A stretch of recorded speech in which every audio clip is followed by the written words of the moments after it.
Sidang cerai Inara Rusli melawan Virgon Tambunan kembali digelar di Pengadilan Agama Jakarta Barat kemarin siang. Seperti sudah diduga, kedua prinsipal yaitu Inara sebagai penggugat dan Virgon sebagai tergugat tidak hadir dalam sidang yang beragendakan mendengarkan jawaban pihak Virgon atas materi gugatan cerai Inara yang terdiri dari 11 poin. Lewat kuasa hukumnya, Virgon menyatakan keberatan bila hak asuh anak jatuh ke tangan Inara karena Virgon merasa bisa mendidik anak-anaknya hingga menjadi pribadi yang mandiri, rendah hati, dan berguna bagi nusa dan bangsa. Belakangan, kubu Virgon memang mengkritik pedas sikap Inara yang terkesan mengatasnamakan anak-anak untuk memeras Virgon. Setidaknya gugatan Inara atas nafkah dan biaya hadhanah anak yang jika ditotal mencapai 110 juta per bulan dianggap tidak realistis oleh Eva Manurung dan Feby Carol Tambunan, ibunda dan kakak Virgon. Lantas bagaimana reaksi kubu Inara ketika Virgon menyatakan keberatan atas gugatan nafkah dan biaya hadhanah anak? Kita poin ya menjawab satu persatu dari permintaan dia. Di gugatan kan ada 11 tuh, kita jawab satu persatu. Intinya seperti itu. Ya kurang lebih 11 poin. Yang jelas kan permintaan dari klien kami kan anak ke kami. Ya, jadi sesuai yang diomongin sama Bang Virgon waktu itu. Jadi kita akan meminta hak hadonah atau hak pemeliharaan anak ke kita tiga-tiganya. Garis besarnya dari jawaban itu ya pertama dari pendahuluan dulu. Jadi mereka buka opening statement-nya, ada pendahuluan, cerita versi mereka seperti apa. Terus poin dari tanggapan atas gugatan kita untuk mencerai gugat kita. Kemudian juga ada rekonvensi atau gugatan balik. Kemudian bagian terakhir ada petitum baik dalam konvensi yaitu atas tanggapan dari gugatan kita dan juga rekonvensi terkait dengan hak asuh anak untuk tergugat. Terkait dengan hak asuh anak kan kami sudah masukkan dasar hukum juga pasal 105. Di dalam pasal 105 pembelaan Komisi 6 kan jelas bahwa anak yang di bawah 12 tahun itu di huruf A-nya diberikan kepada ibu. Kemudian di huruf B-nya ada kondisional sudah mumais atau belum mumais gitu. Nah, menurut kami ya itu lebih layak ke Ibu Inara. Ketika salah satu pihak ditunjuk sebagai pemegang hak hadonah, itu tetap aja ada kesempatan dari salah satu pihak yang orang tuanya untuk berkunjung seperti itu. Jadi nggak ada pemisahan spread sekarang gitu nggak. Jadinya kapanpun jam hari apapun diperbolehkan untuk melihat perkembangan dari anak. Karena kan yang penting kan undang-undang untuk terhadap anak ini kan yang penting kan anak masa depannya di kemudian hari, bukan kepentingan kitanya. Jadi masa depan anak.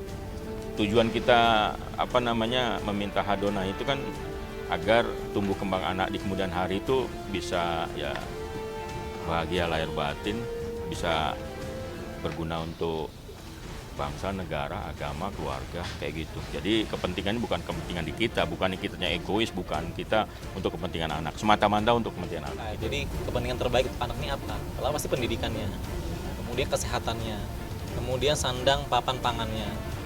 Itu semua kami kalkulasi. Mungkin para masyarakat shock atau kaget dengan jumlah seperti itu. Tapi dalam kondisi normal dan juga penghasilan Bapak Virgon dalam kondisi normal, kemudian Ibu Inara juga sekarang sudah kembali ke dunia entertainment, kami rasa itu menjadi masuk akal. Kenapa masuk akal? Ya karena kami sudah dapat informasi dari Ibu Inara berapa penghasilan Bapak Virgon tiap bulan.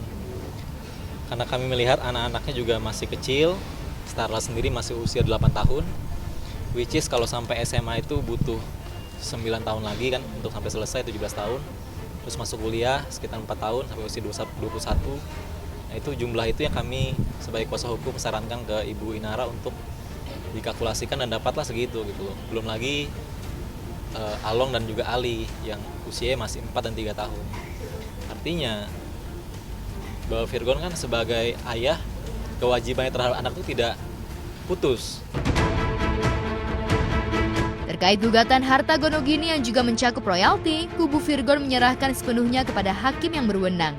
Yang pasti, kubu Virgon yakin gugatan Inara atas lagu-lagu yang diciptakan Virgon selama pernikahan dengannya tidak akan dikabulkan oleh majelis hakim. Bagi Eva Manurung, gugatan itu justru memperburuk image Inara sebagai wanita materialistis yang menghalalkan segala cara untuk mewujudkan keinginannya. Eva justru bertanya lantang kepada netizen yang maha cerdas, jika menggugat royalti ke pengadilan niaga saja belum tentu dikabulkan, apalagi meminta hakim pengadilan agama untuk mengabulkan hak Inara atas 2/3 dari royalti lagu-lagu Virgon. Dari Pak Virgon kemampuannya seperti apa, kemudian jika tidak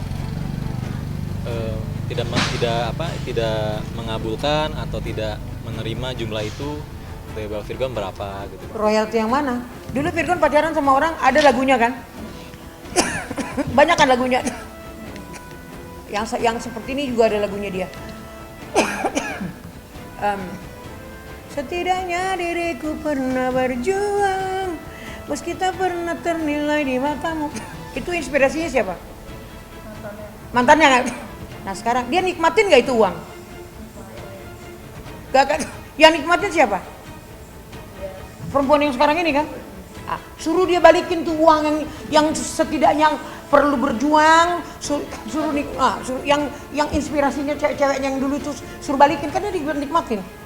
Ngapain juga, enak banget tuh jadi orang.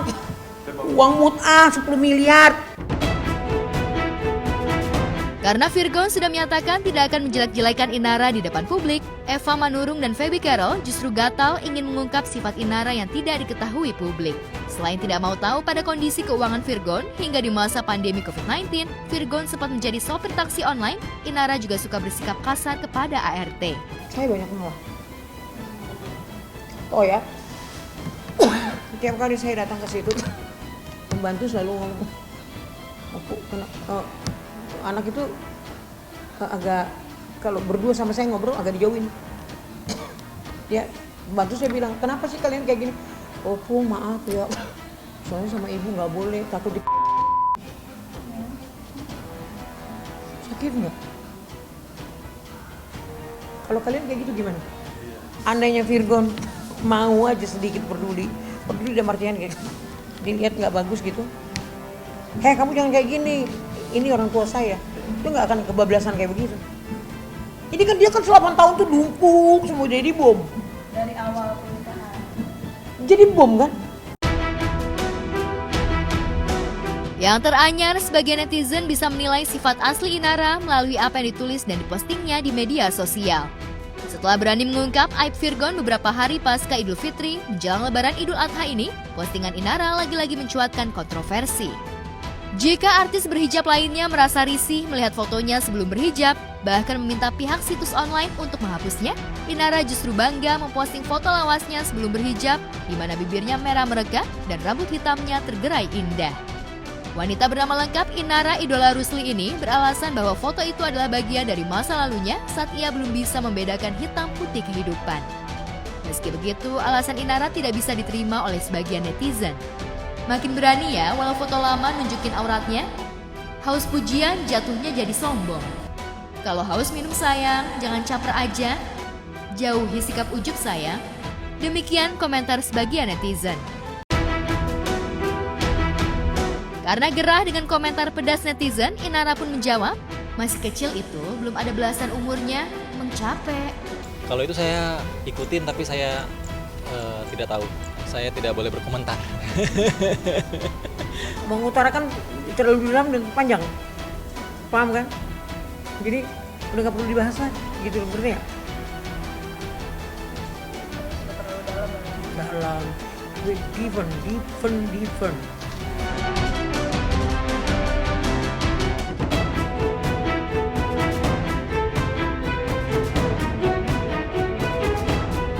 Calon janda di industri hiburan yang seolah butuh pengakuan atas kecantikannya tak cuma Inara Rusli.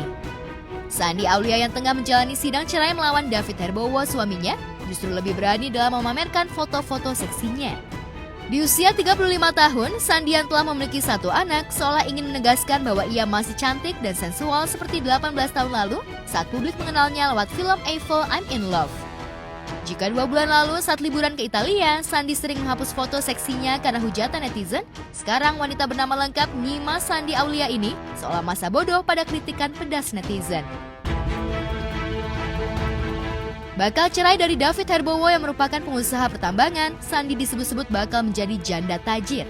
Ia tak perlu menggelontorkan gimmick tak mendapatkan harta gono gini ataupun takut tak punya tempat tinggal. Karena kabarnya, David sudah menyepakati pembagian harta gono gini sebelum Sandi mengajukan gugatan cerai.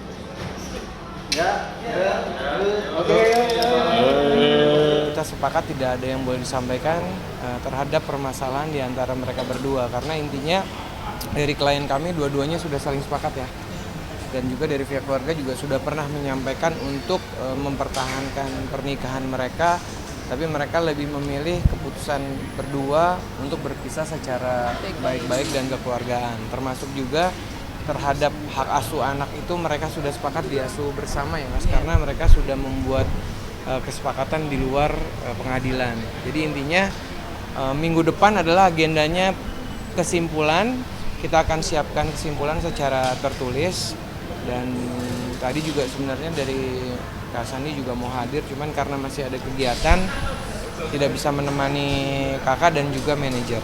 Anaknya sehat-sehat aja, alhamdulillah, ceria-ceria aja, karena David pun juga tipe bapak yang sangat kebapaan banget ya, sayang banget sama anaknya. Jadi kalau untuk hak asuh sih saya rasa mereka akan sama-sama saling menjaga sih, berbagi waktu lah. Gitu.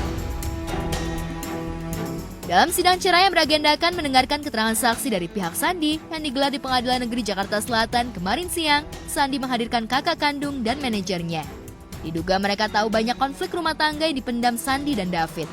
Jika pihak Sandi membantah adanya KDRT dan orang ketiga, apa yang membuat Sandi ngotot cerai dari David? Benarkah Sandi kekurangan nafkah batin dari suaminya? Dari awal pernikahan sampai sekarang sudah bisa rumah. Tapi untuk isi dari apa yang kami sampaikan tadi dari pihak keluarga dan manajemen, kami tidak boleh menyampaikan karena sidangnya tertutup. Sebenarnya sedih ya, maksudnya harapannya sih kan sebenarnya bisa dipertahankan, tapi kalau memang itu yang terbaik ya kita keluarga dukung, karena kan kita udah berupaya juga ya untuk memediasi gitu. Cuma ya apa yang dia rasakan ya memang yang dia jalani. Kita nggak tahu detailnya karena kan mereka yang jalanin rumah tangga dan saya juga tidak tinggal serumah. Jadi ya hanya secara garis besarnya aja sih udah mereka udah nggak cocok. Gitu. Mungkin jadi tempat curhatnya Sandi mungkin ya kayak gimana? Ya curhat detail enggak, tapi ya secara garis besarnya aja gimana sih Mas, karena dalam rumah tangga kita juga kan nggak boleh ngebongkar aib ya gitu. Jadi dia juga menjaga ini suaminya, kebaikan suaminya. Saya juga menghargai itu, apa yang dia ceritain ya udah saya tampung aja. Aku selalu di pihak Shandy, aku selalu support dia apapun yang terbaik, dia bahagia, aku bahagia. Yang disaksikan udah disampaikan tadi, biar itu menjadi bukan ranah aku juga. Yang pasti didoain aja ya Shandy-nya biar bisa terus berkarya dengan baik untuk Indonesia. Ya pokoknya kita selalu dukung lah, support dia apapun itu, nggak menjudge yang pasti ya, dan juga support Davidnya, yang pasti menjaga anaknya juga sih, perasaan anaknya.